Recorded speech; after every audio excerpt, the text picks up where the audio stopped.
জয় জগন্নাথ, বলদেব সুভদ্রা মহারানী কি জয়।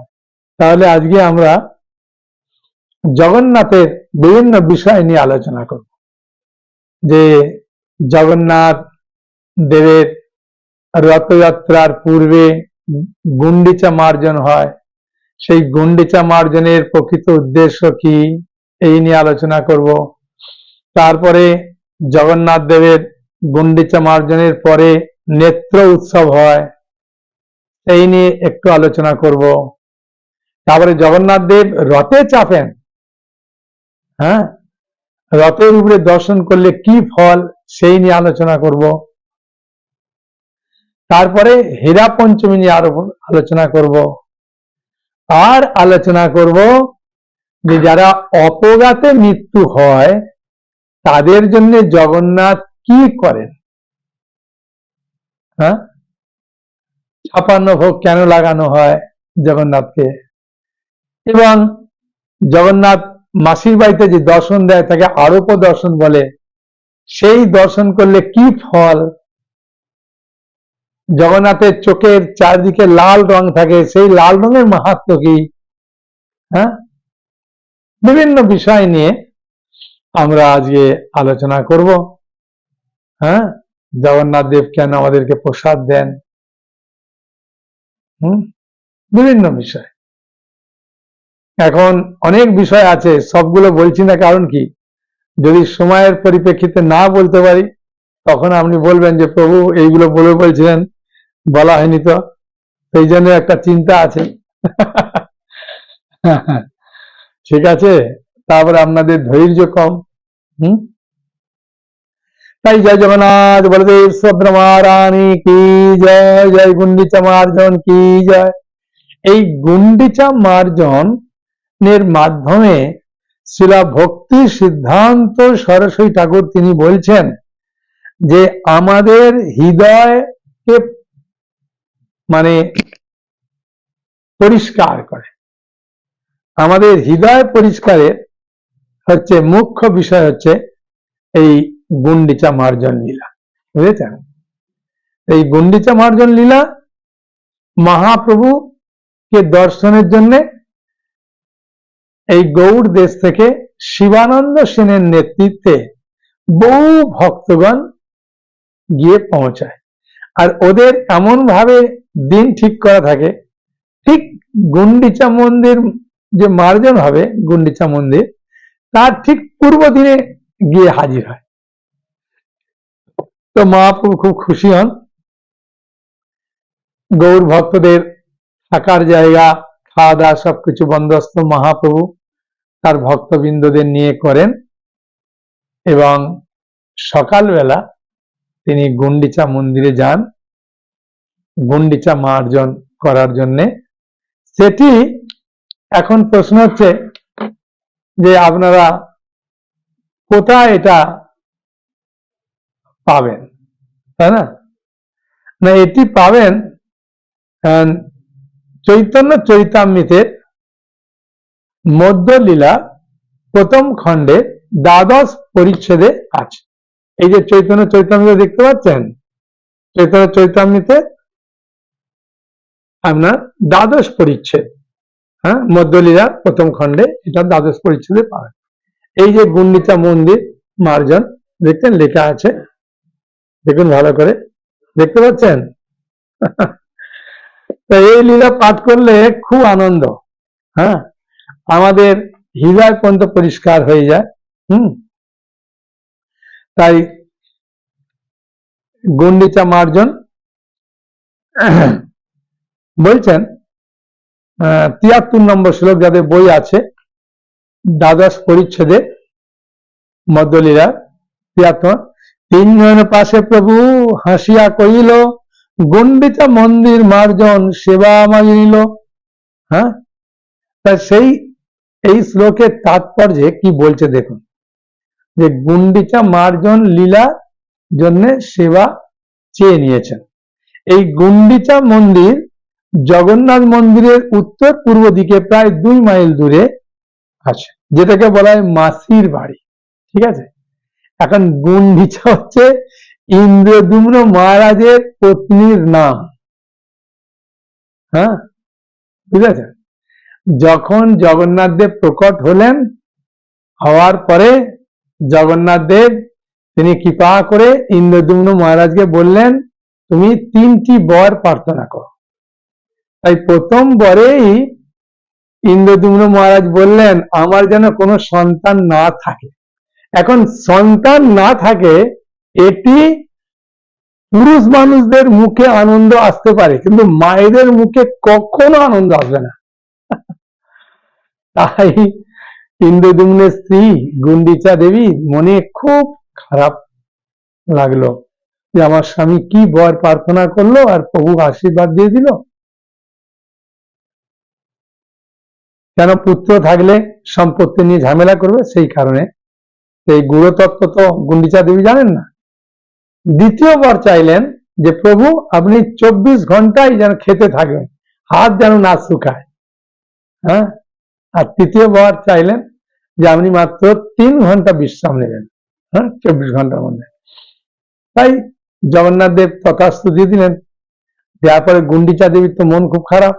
তাই গুন্ডিচা দেবীকে বললেন যে যদিও আমার এক মাসি আছে অর্ধশনী দেবী, কিন্তু আমি তোমাকে মাসি রূপে গ্রহণ করলাম, আমি তোমার বাড়িতে যাওয়া আসা নিয়ে 9 দিন থাকবো।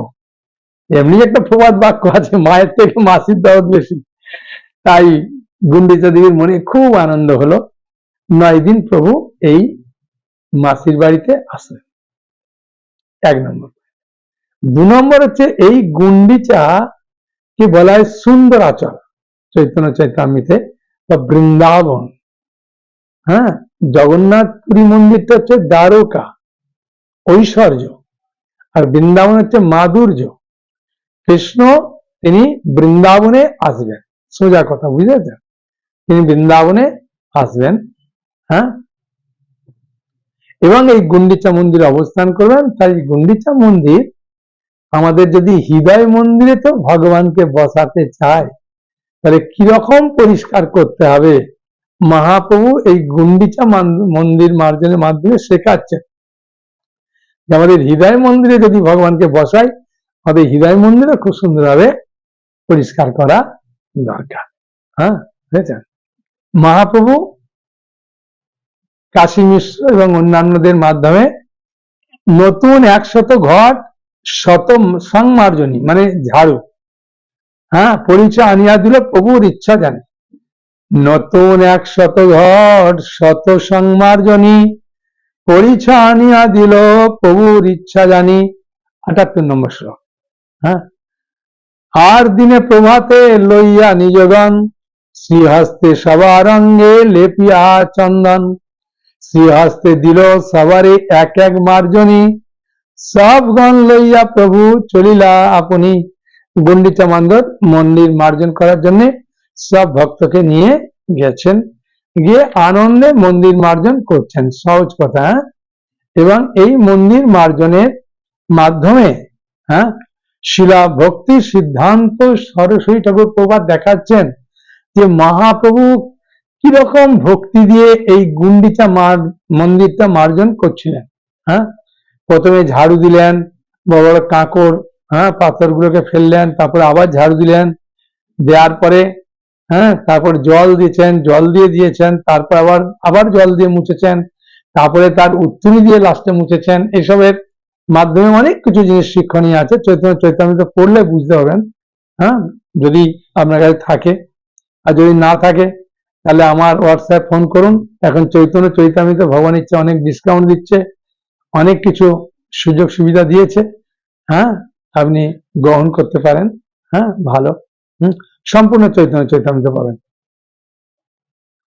তার গুন্ডিচা মন্দির মার্জন সম্বন্ধে শিলা ভক্তি সিদ্ধান্ত সরস্বতী ঠাকুর প্রভুপাদ বলেছেন যে কৃষ্ণ যদি সৌভাগ্যবান জীব, কোন সৌভাগ্য জীব তার হৃদয় সিংহাসনে কৃষ্ণকে বসাতে ইচ্ছা করেন, তার সর্বপ্রথম হৃদয়টা মল ধৌত করতে হবে। আমার হৃদয় যে অপরিষ্কার আছে তাকে পরিষ্কার করতেই হবে। হ্যাঁ, তবে হৃদয় মন্দিরে ভগবান বসবেন। সেই জন্য মহাপ্রভু বলছেন শিক্ষাশ্রম চেতো দর্পণ মার্জনম। বুঝেছেন? তাই আমাদের হৃদয়কে মার্জন করার উপায় কি বলছেন? শ্রীকৃষ্ণের গুণমহিমা শ্রবণ কীর্তন, ছিন্নতাং স্বকথা কৃষ্ণ পুণ্য শ্রবণং কীর্তনা হৃদয়ন্তস্তবদ্রাণী বিদুনতি স্মৃত সতা। ভাগবতমে প্রথম স্কন্ধে 2য় অধ্যায়ের 17 নম্বর শ্লোকে বলছেন। হ্যাঁ, শ্রবণ কীর্তনের মাধ্যমে আমাদের এই হৃদয় মার্জন করতে হয়, আর অন্য কিছুর মাধ্যমে হবে না।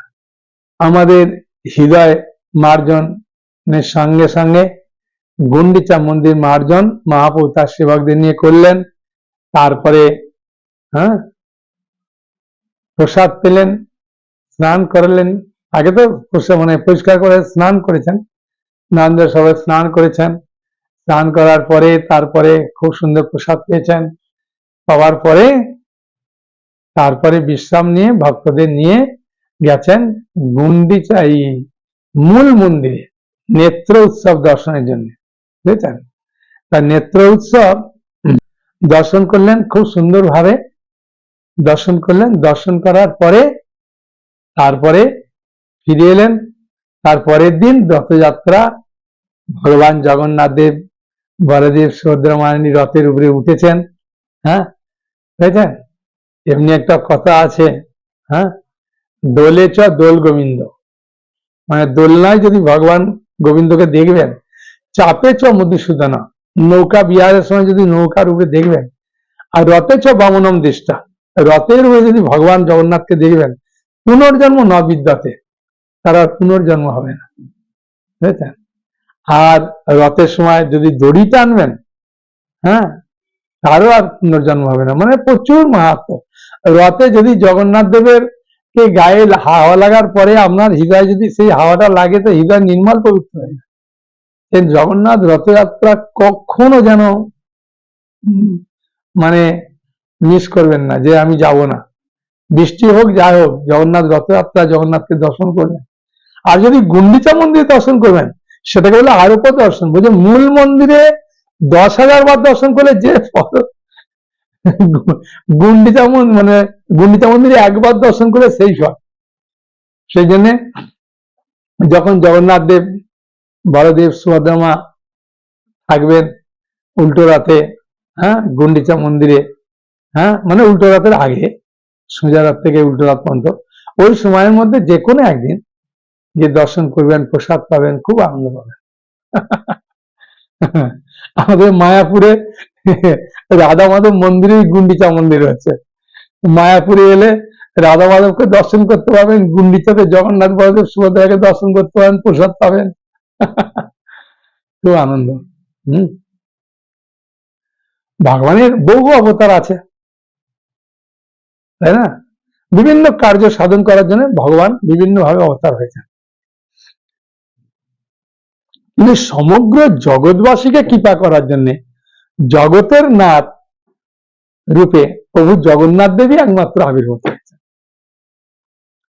সেই জন্য জগন্নাথ, জগতের নাথ, সেই প্রভুকে দর্শন করা আমাদের উচিত। আর এই জগন্নাথ দেব দেখবেন, জগন্নাথের এই চোখের চারদিকে দেখবেন খুব সুন্দর লাল একটা বর্ডার আছে। আমাদের প্রত্যেকের মধ্যে একটু আছে করুণা, একটু লাল অংশ আছে, হ্যাঁ, কিন্তু জগন্নাথের বলদেব সুভদ্রা মায়ের চোখে দেখবেন, জগন্নাথের চোখে সবচেয়ে বেশি বর্ডার। খুব কৃপালু জগন্নাথ দেব। হ্যাঁ, এটা করুণার প্রতীক, করুণার চিহ্ন। 56 ভোগ কেন লাগানো হয়? হ্যাঁ, বুঝলেন? জগন্নাথ দেবকে 56 ভোগ লাগানো হয়। একটা ভক্ত আমাদের বলছিলেন, শ্রীশ্রীমৎ ভক্তি স্বরূপ দামোদর মহারাজের শিষ্য, তিনি উড়িষ্যার বাড়ি। তিনি এই গোপন তত্ত্বটি বলছিলেন যে যখন গিরি গোবর্ধন ভগবান কৃষ্ণ বাম হাতের কোড়ে আঙুল দিয়ে তুলে ধরেছিলেন, প্রতিদিন ভগবানকে 8 বার ভোগ লাগানো হয়। তার 7 দিন তো খাওয়া বন্ধ ছিল, তাই 27 56 রকম রান্না করে ভগবান কৃষ্ণকে গিরি গোবর্ধন পরে আমরা উত্তরণের পর যখন নাবালো, তারপরে ভোগ রান্না করে কৃষ্ণকে নিবেদন করেছিলেন। আর সেই যেই গৌর, সেই কৃষ্ণ, সেই জগন্নাথ, সেই জন্য এই জগন্নাথকে 56 ভোগ লাগানো হয়। হ্যাঁ, আর যারা অপঘাতে মৃত্যু, তাদের জন্য ওই জগন্নাথকে দেখবেন যখন উল্টো রথে জগন্নাথ যখন ফিরে আসে নিজের বাড়িতে, সেই সময় জগন্নাথকে রথ থেকে নামাবার আগে, হ্যাঁ, এটা দেখবেন টিভিতেও দেখবেন, জগন্নাথ পুরীতে বিরাট বড় বড় একদম মানে পাত্র মাটির, হ্যাঁ, আমাদের ওখানে বড় কলসি বলে, কেউ জ্বালা বলে, এরকম খুব শক্ত বড় বড়, হ্যাঁ, কলসি একদম দেখতে পাবেন। আর এমনিতে আমাদের গ্রাম অঞ্চলে বা এইসব যে রথ হয়, আমাদের মায়াপুরের রথ হয়, এমনি ভাঁড় দেওয়া হয়, এরকম এরকম বড় বড় দেওয়া হয়। কিন্তু জগন্নাথ পুরী তো বিখ্যাত, ওর ভাণ্ডগুলো অনেক বেশি। ওটাকে বলে অধরা পান, মানে একরকম শরবত দেওয়া হয়। ওই শরবতটা জগন্নাথ বলদেব সুভদ্রা মহারানীকে রথ থেকে নামাবার আগে জগন্নাথদেব চিন্তা করলেন, আমি তো যারা দর্শন করতে আসে তাদের কৃপা করছি, কিন্তু যারা অপঘাতে মৃত্যু হয়েছে তাদের আমি কি করে কৃপা করব, আমি তো জগতের না, তাদেরও তো কৃপা করা উচিত, উদ্ধার করা উচিত। সেই জন্য ওই অধরা পান যখন মনে করুন ভগবান জগন্নাথ বলদেব খাওয়ার পরে ওইটা রথের উপরে একদম মেরে ফাটিয়ে দেয়া, আর ওই শরবতটা ওই রথের চারদিক দিয়ে মানে গড়িয়ে পড়ে, আর যারা অপঘাতে মৃত্যু আছে ওখান থেকে ওরা যদি ওটা পান করে তাহলে ওটা মুক্ত হয়ে যায়। সেই জন্য অনেকে দেখবেন আমাদের দুর্গাপুরে এটা করে, অনেকে ওখানে টাকা দেয়, হ্যাঁ, যে কিছু দক্ষিণা দিয়ে নাম গোত্র দিয়ে দেয়, যে প্রভু আমার ভাই কি যে কেউ মারা গেছে তার নাম গোত্র দিয়ে যে একটু বলে দেন প্রভু, যাতে ও আসে সেখানে খেয়ে উদ্ধার হয়, এরকম বলে। হ্যাঁ, তা সেই জন্য আপনাদের ওখানে যেখানে এখানে রথ হচ্ছে সেখানে এই সব জায়গায় বন্দোবস্ত আছে, হ্যাঁ, সেখানে আপনি পূজারীর সঙ্গে কথা বলে এমনি টাকা দিয়ে করতে পারেন, একটা বিরাট কৃপা। এটা আগের বারেও একবার ভিডিওতে বলেছিলাম, বহু মানুষের উপকার হয়েছে, বলছে প্রভু এই গোপন তত্ত্বগুলো জানি না, হ্যাঁ, তারপরে আমাদের খুব উপকার হয়। হ্যাঁ, আমি বললাম এই গোপন তত্ত্বগুলো ভালো করে জানতে গেলে চৈতন্য চরিতামৃতে কৃষ্ণদাস কবিরাজ গোস্বামী কত গোপন গোপন তত্ত্ব দিয়েছে, রথযাত্রার সময় কোন দল, হ্যাঁ, কজন ছিল, কজন নৃত্য করতো, কি করতো, কত সুন্দরভাবে রথযাত্রার মাহাত্ম বলেছেন। সেখানে তো আপনাকে এগুলো পড়তে হবে তো, হ্যাঁ, নালে রথযাত্রার সময় আপনি বুঝতে পারবেন না যে কোন দলে কি থাকে না থাকে। এখানেতে সেখানেতে মহাপ্রভু বলে দিচ্ছেন যে যখন রথ যায় সেই রথের সময় কোন দলে কতজন থাকে, হ্যাঁ, সেই খুব সুন্দরভাবে সেসব তত্ত্বগুলো বলছেন। চারি সম্প্রদায় হইল 24 গায়ন, মহাপ্রভু করতেন সে 24 জন থাকতো চারটে সম্প্রদায়, বুঝেছেন, চারি সম্প্রদায় হইলে 24 জন গায়ন। হ্যাঁ, তাই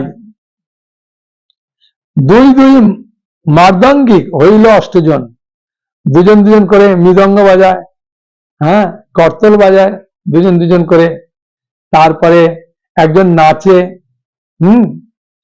একজন গায়, একজন দোয়ারকি টানে, মানে দোয়ারি দেয়, হ্যাঁ, বুঝেছেন। তা এইভাবে একজন দলে অনেক করে থাকে, হ্যাঁ, বুঝেছেন। তাই এখানে বলছেন যে নিত্যানন্দ অদ্বৈত হরিদাস বক্রেশ্বর চারিজনে আজ্ঞা দিল নৃত্য করিবার, মানে চারজন চারটে দলে নৃত্য করবে, হ্যাঁ, চারজন। প্রথম সম্প্রদায় করিল স্বরূপ প্রধান, প্রথম যে দলটা ছিল তাইতে ছিল স্বরূপ দামোদর ছিলেন প্রধান, আর 5 জন ছিল পালিগান, 5 জন মানে দোয়ার কি এসব টানবে। হ্যাঁ, তাই এইভাবে খুব আনন্দে তারা থাকতেন, আনন্দ করতেন। মহাপুরুষ সংকীর্তনে রথ যখন যেত তখন টোটাল 7টা দল ছিল, 4টে দল সামনে আর 2টো দল পেছনে, এই ডান দিকে বাঁ দিকে একটা পেছনে, 7টা দল থাকতেন।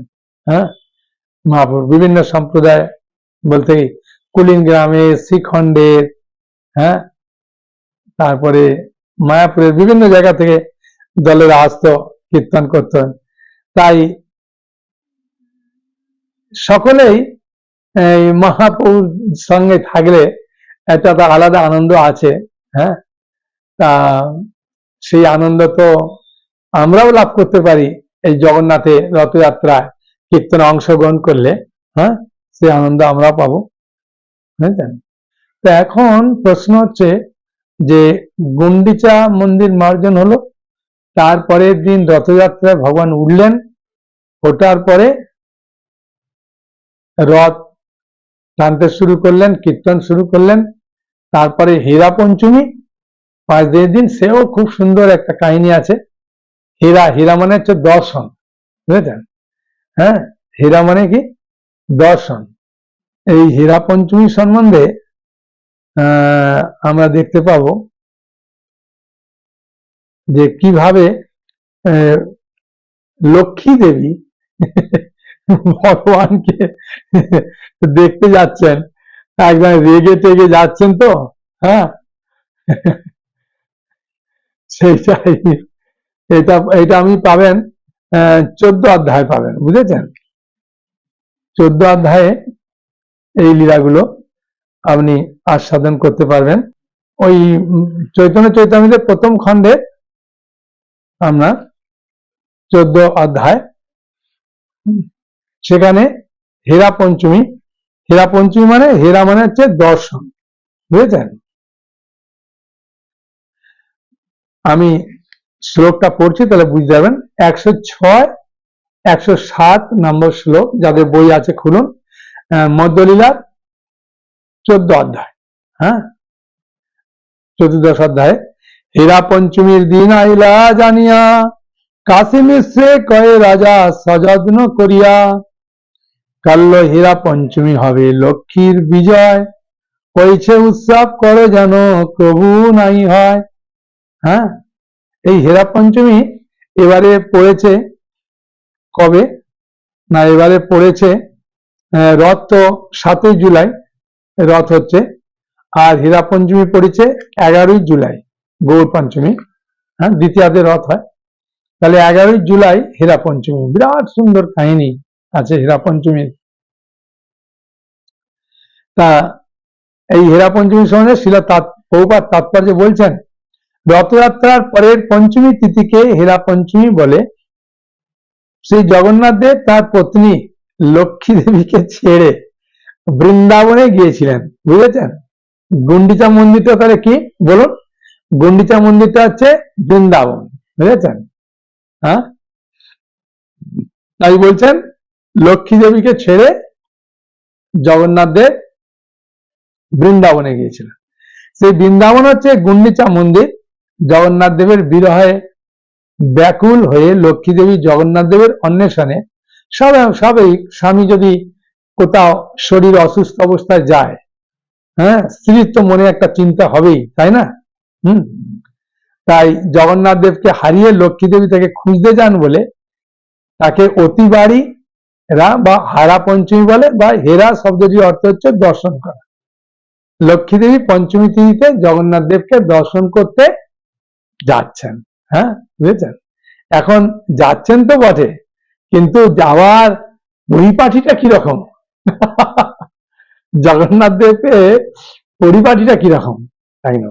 2 নম্বর হচ্ছে, ভালো করে শুনুন, এই যে জগন্নাথ দেবকে স্নান করানোর পরে জগন্নাথ দেবের যে জ্বর হয়, হ্যাঁ, এই লীলার গূঢ় তত্ত্ব কি? হ্যাঁ, সেই গূঢ় তত্ত্ব ভক্তি সিদ্ধান্ত সরস্বতী ঠাকুর প্রভুপাদ খুব সুন্দরভাবে উল্লেখ করেছেন। হ্যাঁ, এবং শিলা প্রভুপাদ তাৎপর্যে কোথাও কোথাও খুব সুন্দরভাবে ব্যাখ্যা করেছেন। লক্ষ্মী দেবী জ্বর হওয়ার পর তিনি প্রভুর কাছে সবসময় ছিলেন। হ্যাঁ, নিবৃত সেবা, 15 দিন তিনি নিবৃতে প্রভুর কাছে থেকে প্রভুকে সন্তুষ্ট করার জন্য সুন্দরভাবে সেবা করছিলেন। ঠিক আছে? এখন এই সেবা করার সময় সবসময়ের জন্য জগন্নাথ দেব চাইছিলেন যে সরাসরি তো বলতে পারে না, হ্যাঁ, কারণ এই যে জগন্নাথ দেব বৃন্দাবনে যাবেন, জগন্নাথ দেবের বৃন্দাবনে তো বিবাহিত পত্নী নেই, সেখানে অবিবাহিতা অবস্থায় কৃষ্ণ প্রেমিকাদের সঙ্গে যে লীলাবিলাস করেছেন, সেই কাহিনী ওখানে ভরপুর। অতএব বৃন্দাবনে প্রেমিকারা আছে। আর কোন বিবাহিত পত্নী সে কখনো চাইবে না যে আমার স্বামী আমার সঙ্গে বিবাহ হওয়ার আগে যেসব মহিলাদের সঙ্গে আনন্দ ফুর্তি করেছেন তাদের সঙ্গে পুনরায় আবার আনন্দ ফুর্তিতে যোগদান করুক, এটা কোনো স্ত্রী চাইবে না। তাই লক্ষ্মী দেবীর সঙ্গে অনবসরকাল, অনবসর মানে নাই অবসর, জগন্নাথ জললীলা করার মাধ্যমে সেই অনুমতিটা তিনি চাইছিলেন, কিন্তু লক্ষ্মী দেবী কোনো মতেই দিতে চাইছেন না, যে না না না। জগন্নাথ দেব বলছেন যে আমি একটু হাওয়া পাল্টালে ভালো হবে। হ্যাঁ, বলছে কোথায়? বলছে আমি যেখানে বড় হয়েছি। না না না না, সঙ্গে সঙ্গে লক্ষ্মী দেবী ভয় পেয়ে গেছে, না না একেবারে না। তাই জগন্নাথ দেব খুব বুদ্ধি খাটাচ্ছিলেন যে কি করলে পারমিশনটা পাবো। হ্যাঁ, সেবাও নিচ্ছেন লক্ষ্মী দেবী, ভালোবাসাও নিচ্ছেন, লক্ষ্মী দেবীর সঙ্গে খুব মজিয়ে মজিয়ে গল্প করছেন। আর মাঝে মাঝে জগন্নাথ দেব বলছেন যত পারছে কি করি, লক্ষ্মী তুমি তো সেবা করছো, কিন্তু আমার মনে হচ্ছে জ্বরটা একটু হাওয়া না পাল্টালে হবে না, খুব মানে একটু একটু টাচ দিয়ে বলছেন। বলতে বলতে আমরা 133 নম্বর শ্লোকে দেখতে পাবো যে শ্রী জগন্নাথ দেব যে সময় রথযাত্রা করেন সেই সময় লক্ষ্মী দেবীকে বলে যান যে আমি কালই ফিরে আসবো। হ্যাঁ, জগন্নাথ দেব কে লক্ষ্মী দেবী কোনো মতে অনুমতি দিচ্ছেন না যে বৃন্দাবনে যাওয়ার জন্য। তখন জগন্নাথ দেব বললেন আমার এত জ্বর বাড়ছে, আমি তো সহ্য করতে পারছি না, তাহলে এক কাজ করে একদিনের জন্য যাই। তখন বললেন ঠিক আছে একদিনের জন্যই যাও। পরক্ষণে চিন্তা করলেন না না না না, ইস আমি প্রভুকে কি অনুমতি দিলাম, একদিনের জন্য গেলে, আরে বাবা কেউ যদি বিপদে পড়ে একদিন কেন এক মুহূর্তে পড়তে পারে, ওখানে পুরানো প্রেমিকারা আছে, কোথায় হাত ধরে ট্রেন নিয়ে চলে যাবে, তখন কি প্রভু মনে রাখবে, আসবে? না না না, ভুলে গেল। তখন বলছেন দেখো তোমার যেভাবে শরীরটা দুর্বল, কোথাও পড়ে টরে যাবে বা কি হবে তার ঠিক নাই, সেই জন্য চিন্তা করছি সঙ্গে যদি দাউজিকে পাঠানো হয় কেমন হয়। তখন জগন্নাথ দেব বলছে কোনো অসুবিধা নেই। হ্যাঁ, তখন জগন্নাথ দেব তো অনুমতি দিয়েছে দাউজিকে যাওয়ার জন্য। তাই যখন দেখবেন বৌমা ভাসুরের সঙ্গে কথা বলে তখন ঘোমটা দিয়ে খুব নম্র ধীরভাবে বলে, আর ভাসুরও তাতে সম্মতি হয়। তাই লক্ষ্মী দেবী খুব ঘোমটা দিয়ে খুব করে দাউজির কাছে গিয়ে বলছেন আপনি তো জানেন আপনার ভাইয়ের শরীরটা খুব খারাপ, খুব জ্বর হয়েছে, তাই ও চাইছে যে একদিনের জন্য একটু বৃন্দাবনে গেলে হাওয়া পাল্টে আসবে, তাই আমি চিন্তা করছি আপনি সঙ্গে নিয়ে যাবেন আর ভাইকে দেখবেন। বলদেব বললেন ঠিক আছে যাব। কিছুক্ষণ বাদে আবার লক্ষ্মী তুই চিন্তা করছে না না না না না, মেয়েদের ব্যাপারটা মেয়েরা যা বোঝে ছেলেরা কিচ্ছু বোঝে না। হ্যাঁ, কোথায় যাবে আর চোখে একটু রঙে তাকিয়ে দেবে তখন একদম অবস্থা খারাপ হয়ে যাবে। না, আবার গেছে জগন্নাথের কাছে, জগন্নাথের কাছে গিয়ে বলছেন যে দেখো তোমার শরীরটা তো খুবই খারাপ, এখানে আমি যেভাবে সেবা করছিলাম আর বৃন্দাবন তো ওইভাবে সেবা কেউ করবে না, আর দাউজি গেলেও ছেলেদের হাতের রান্না আর মেয়েদের হাতের রান্না অনেক তফাৎ, তাই মনে করছি যদি সুভদ্রার সঙ্গে যায় তো ভালো হয়, ও অনেকদিন যায়নি, একটু ঘুরে আসবে আর একটু রান্না টান্না তত্ত্ব যেভাবে জ্বর হলে সেবা করে ওইভাবে সেবা করবে। জগন্নাথ বললে কোনো অসুবিধা নেই। সুভদ্রার কাছে গেছে, গিয়ে বলছেন হ্যাঁ দেখো ননদ, তোমাকে কখনো বৃন্দাবন যাওয়ার অনুমতি দেয়নি, আমি অনেক অনুরোধ করলাম তোমার দাদাকে যে সঙ্গে যদি সুভদ্রা যায় ভালো হয়, তোমার জ্বর হয়েছে যদি একটু দেখাশোনা করে একটু রান্না টান্না করে দেবে, হ্যাঁ একটু মাথা হাত ফাত বুলিয়ে দেবে, গায়ে ব্যথা হলে একটু, হ্যাঁ আমার মতো যদিও পারবে না কিন্তু তবু একটু করে দিতে পারে, ছেলেরা তো এগুলো কিছু করে না। সেই জন্য মনে করছি সুভদ্রা কে বললাম, সুভদ্রা বলছে ঠিক আছে, বলে তাই যাবে, অসুবিধা কি আছে। বলে জগন্নাথ দেব কদিনের পারমিশন নিয়েছেন? একদিনের পারমিশন নিয়েছেন। একদিনের পারমিশন নিয়ে জগন্নাথ দেব যাচ্ছে, রথে উঠেছে। আর জগন্নাথ দেব পেছন ফিরে করে যেন তাকাচ্ছে। আর লক্ষ্মী দেবী দেখছেন, বাবা প্রভুর শরীর খারাপ, আমাকে এত ভালোবাসে, আমার মুখ না দেখে যেন থাকতে পারে না, আমার দিকে এইভাবে উঁকি মেরে দেখছে, এইভাবে তাকাচ্ছে, এই শরীর অবস্থা যাচ্ছে তবু আমার দিকে তাকাচ্ছে, আমাকে এত ভালোবাসে। হ্যাঁ প্রভু, এরকম ভাবে চিন্তা করছে। জগন্নাথ দেব যাই দেখছে লক্ষ্মী দেবীর আড়াল হয়েছে, জগন্নাথ দেব একদম আনন্দে লাফিয়ে উঠেছে। তখন সুভদ্রা দেবী বলছেন, দাদা জ্বর? বলছে জ্বর ছিল তোর বৌদির কাছে, এখন আর জ্বরটা নেই, চলো আনন্দে বৃন্দাবনে। খুব আনন্দে বৃন্দাবনে যাচ্ছেন। যেতে যেতে বলরামের যারা গোপীরা ছিল, বলরামকে তো রথ থেকে টেনে নামিয়ে নিলেন। সুভদ্রা মাকে যারা কিছু গোপী ভালোবাসে, মালা টালা গেঁথে প্রস্তুত করে গেছেন, তারা নামিয়ে, আর জগন্নাথ একা হয়ে গেলেন। গোপীরা টেনে নিয়ে চলে গেছেন। এখন আনন্দে খাওয়াচ্ছেন, গল্প করছে, একদম রাত দিন ধরে একদম মজিয়ে দিয়েছে আসর। আর ইদারে লক্ষ্মী দেবী চিন্তা করছেন, হা ভগবান, প্রভু গেলেন, শরীরটা কি ঝাঁকানি দিয়েছে রথে, কি হয়েছে, রাস্তা কত ভালো না খারাপ, প্রভুর কিনা কষ্ট হয়েছে, প্রভু রাত্রে ঘুম হলো কিনা, ঠিক মতো সুভদ্রা রান্না করে দিল কিনা, খুব চিন্তার মধ্যে পড়েছে।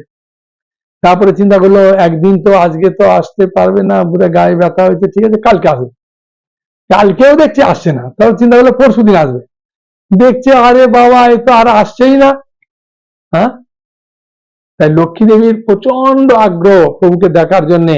হ্যাঁ, যেতে যেতে এই হীরা পঞ্চমী, পঞ্চমীর তিথিতে লক্ষ্মী দেবী কি করেছেন, হেন কালে কচিত যায় বিবিধ রতন, সুবর্ণের চৌদোলা করি আরোহণ। একদম সোনার সিংহাসন চাপ করেছে, ছত্র চামর ধ্বজা পতাকাগণ, নানা বাদ্য আগে নাচে, দেব দাসীগণ একদম বাদ্য বাদকরা নিয়ে গিয়ে নাচছে, আনন্দ করছে। তাম্বুল সম্পুর ঝাড়ি ব্যজন চামর, সাথে দাসী শত আর দিব্য ভূষাম্বর। একদম এখান থেকে এখানে পর্যন্ত একদম অলংকার করেছে, নাকের নলক দিয়েছে, মাথার টিকুলি দিয়েছে, আর খুব সুন্দর ভাবে সেজেছে। দোলনাকে সাজিয়েছে, যারা পরিচারিকারা যাচ্ছেন তাদের সাজিয়েছে, সবাইকে সুন্দর সাজে সজ্জিত করে একদম বাদ্য বাদকরা নিয়ে গিয়ে আনন্দে যাচ্ছে একদম। হ্যাঁ, বুঝলেন? তা নিয়ে গিয়ে প্রথমেই বলছে, এই রথটা কার? বলছে এই রথই তো প্রভু এসেছিল। ভাঙ ভাঙ বলে জগন্নাথের এই লক্ষ্মীদের পান্ডারা একদম সব মোটা সোটা নিয়ে গেছে, একদম রথটা ভেঙে দিল। ভেঙার পরে তারপরে বলছে, এরা কারা? বলছে প্রভু সেবক। বাঁধে বেঁধে নিয়ে আসে, মা লক্ষ্মী দেবীর কাছে এনে ফেলে। হ্যাঁ, বান্দিয়া আনিয়া পড়ে লক্ষ্মীর চরণে, চোরে যেন দণ্ড করি লয় নানা ধনে। একদম তার দণ্ড দিয়ে খুব শাস্তি দিচ্ছে। তখন লক্ষ্মী দেবী খুব শাসাচ্ছে। হ্যাঁ, তারপরে অনেক কিছু হওয়ার পরে আস্তে আস্তে বেরিয়েছে প্রভু, বেরিয়ে মুখটা একটু বার করেছে, বার করতে হচ্ছে, কি হলো এখানে খাওয়া দাওয়া হচ্ছে খুব?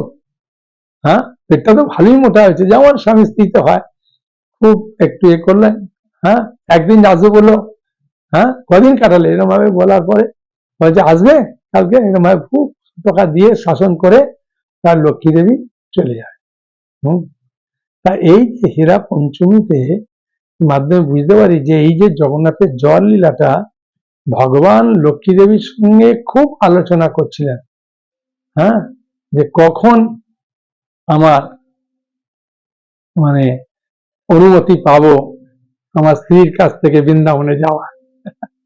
এই জগন্নাথের রথযাত্রা নিয়ে অনেক অনেক আলোচনা আছে। হ্যাঁ, তা আমরা যদি এত কিছু আলোচনা করি তাহলে অনেক সময় কি হবে, পুরাটা আমরা উপভোগ করতে পারবো না। সে যদি চৈতন্য চরিতামৃত পড়বেন তাহলে তো এই লীলাগুলো আরো সুন্দর করে আস্বাদন করতে পারবেন। হ্যাঁ, তাই আমাদের উচিত এই চৈতন্য চরিতামৃত এই গ্রন্থগুলো যদি পড়ি হ্যাঁ, তাহলে আপনারা খুব সুন্দরভাবে এগুলো উপলব্ধি করতে পারবেন। হ্যাঁ, তাই চৈতন্য চৈতামৃতের মাধ্যমেই আমরা আমাদের প্রকৃত তত্ত্বকে বুঝতে হবে। রথযাত্রার গুরু রহস্য কি, রথযাত্রা কেন করব, রথযাত্রার মাধ্যমে জগৎবাসীর কাছে আমরা কি উপস্থাপনা করব, জগন্নাথ দেব যে কত কৃপালু। এমনি ভগবান কৃষ্ণকে যদি আপনি প্রণাম না করবেন, ভগবান খুশি হবে না। মহাপ্রভুর কাছে আসবেন, যদি হরিনাম না করবেন, খুশি হবেন। এই জগন্নাথের কাছে গেলে শুধু যদি প্রসাদ খাবেন, জগন্নাথ খুব কৃপা, খুব খুশি। হ্যাঁ, তাই জগন্নাথের প্রসাদ দিয়ে আমাদেরকে কৃপা করছেন।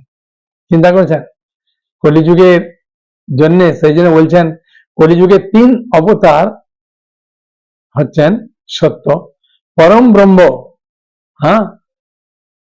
দারু ব্রহ্ম যেটাকে বলা হয়, দারু ব্রহ্ম জগন্নাথ, আর শব্দ ব্রহ্ম হচ্ছে ভাগবত, আর নাম ব্রহ্ম হচ্ছে হরিনাম। হরে কৃষ্ণ কৃষ্ণ কৃষ্ণ হরে হরে, হরে রাম রাম রাম হরে হরে।